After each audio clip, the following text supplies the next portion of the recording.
जैसे कि हम जानते हैं फिशेस के केस में पेयर्ड और अनपेयर्ड फिन होते हैं।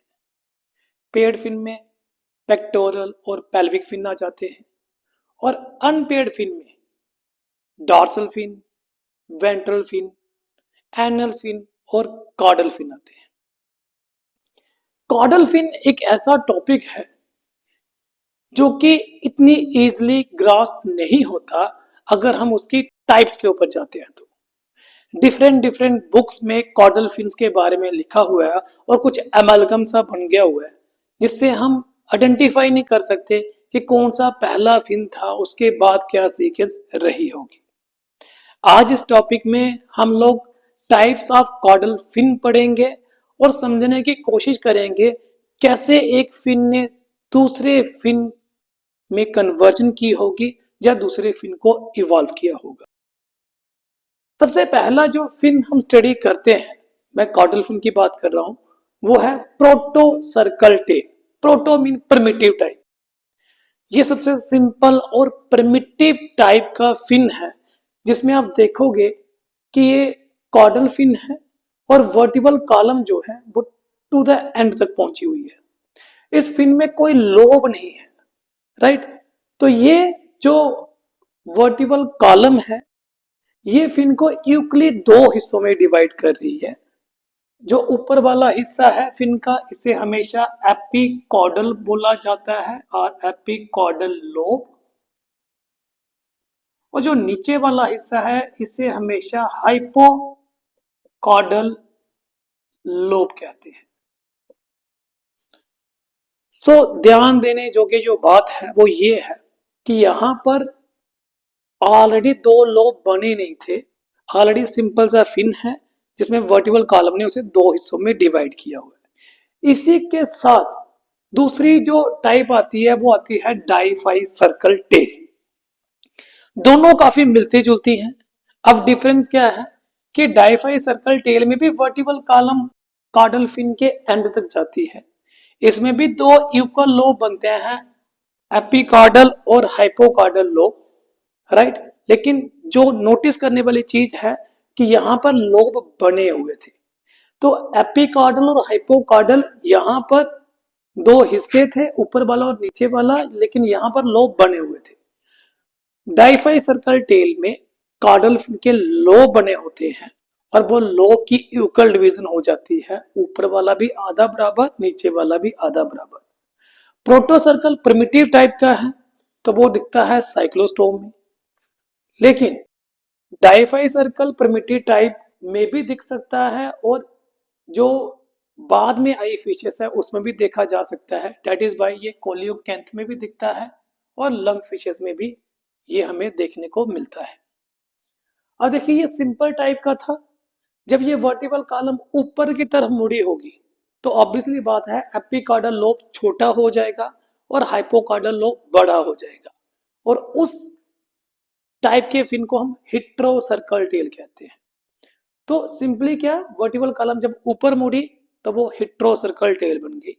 उसमें एपिकॉर्डल लोब जो है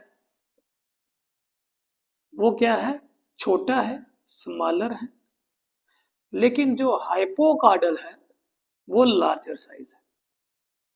और इसमें वर्टिबल कॉलम जो है वो अपराइट पोजीशन में गई हुई है, वो स्ट्रेट में नहीं है। मोस्टली शार्क फिशेस में हमें ऐसी टेल मिलती है, मतलब इलास्मोब्रैंक्स में हमें ऐसी टेल देखने को मिलती है।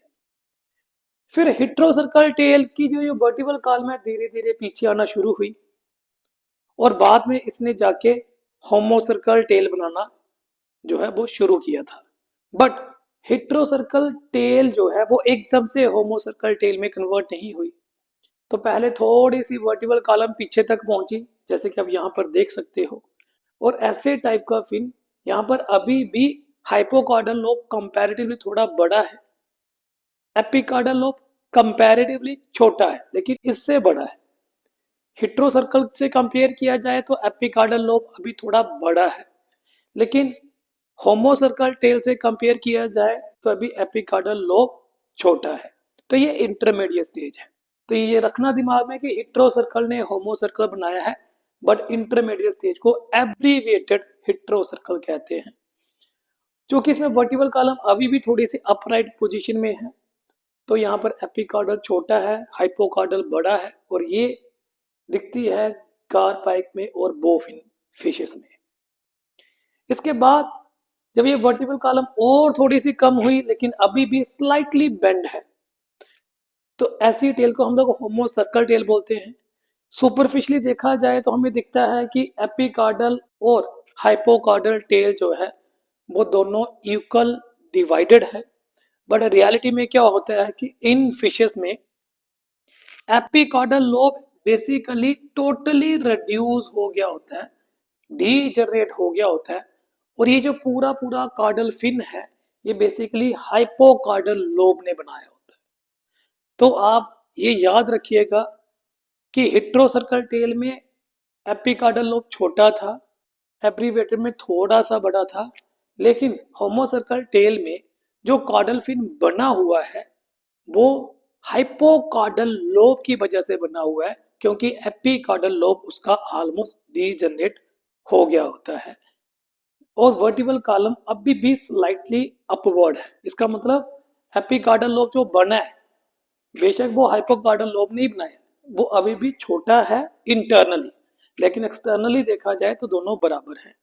और ये केस हमें दिखता है कैट फिशेस में। इसके बाद आती है हाइपोसर्कल टेल। ये टोटली हेटेरोसर्कल के उल्टी है। तो हेटेरोसर्कल में क्या था, वर्टिकल कॉलम ऊपर की तरफ था जिसमें एपिकार्डल छोटा हो जाता है, हाइपोकार्डल बड़ा हो जाता है, लेकिन हाइपो हाइपो का मतलब नीचे, तो वर्टिकल कॉलम नीचे की तरफ झुकी हुई है। इसकी वजह से हाइपोकार्डल लोब छोटा हो जाता है लेकिन एपिकार्डल लोब बड़ा हो जाता है। ठीक है, तो ये टोटली हेटेरोसर्कल का उल्टा है, और ये देखने को मिलता था स्ट्रैकोडर्म्स में। फिर आता है आइसोसर्कल टेल। अब आइसोसर्कल टेल क्या हुई? आइसोसर्कल टेल में ये जो वर्टिकल कॉलम है टोटली पॉइंटेड होता है, लास्ट तक चला जाता है, राइट। और ये टेल इतनी वेल डेवलपमेंट में नहीं होती कि आप इसे एपिकार्डल और हाइपोकार्डल की कैटेगराइजेशन में डालें, जो कि नोटोपटेरस और जिम्नार्च में देखने को मिलता है। लास्ट में आता है G5 सर्कल टेल। अब G5 सर्कल टेल में क्या होगा कि इसमें कार्डल फिन टोटली डिसअपियर हो जाता है, इसमें कार्डल फिन होता ही नहीं है, टोटली खत्म हो गया होता है। लेकिन वर्टिकल कॉलम जो है वो ट्रंकेटेड है, यहाँ पे टर्मिनेट हो जाती है। अब आप बोलोगे जब इसमें कार्डल फिन टोटली खत्म हो गया हुआ है तो फिर ये क्या है? तो ये बेसिकली स्पाइनस रेज होती हैं जो कि फिन लाइक स्ट्रक्चर बनाती हैं, और ये देखने को कंडीशन मिलती है फायरस्पर फिश और आर्थोगोरिकस में।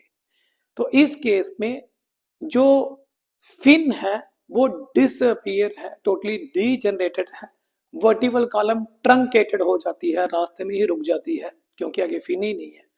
और ये जो व्हाटएवर द फिन आपको दिख रहा है, फिन जैसा जो आपको दिख रहा है, ये फिन रेस की वजह से बना होता है। तो ये कुछ टाइप्स हैं कार्डल फिन की जो कि एग्जाम में आते हैं, टाइप्स ऑफ फिन और उसकी एग्जाम्पल में आते हैं। आप अगर सीक्वेंस वाइज याद रखिएगा तो आराम से याद हो जाता है। कई बार डिफरेंस आता है प्रोटोसर्कल और डाइफे सर्कल में क्या डिफरेंस है, देन हेटेरोसर्कल और हाइपोसर्कल में क्या डिफरेंस है, देन जैसे कि हेटेरोसर्कल और होमोसर्कल में क्या डिफरेंस है, राइट, और एब्रीविएटेड हेटेरोसर्कल टेल क्या है। तो सीक्वेंस वाइज आपने याद रखा होगा तो ये आपको नहीं बोलेगा। होपफुली आपको इस टॉपिक की समझ आई होगी। नेक्स्ट टाइम हम लोग फिन के स्ट्रक्चर और ओरिजिन ऑफ फिन के बारे में डिस्कस करेंगे।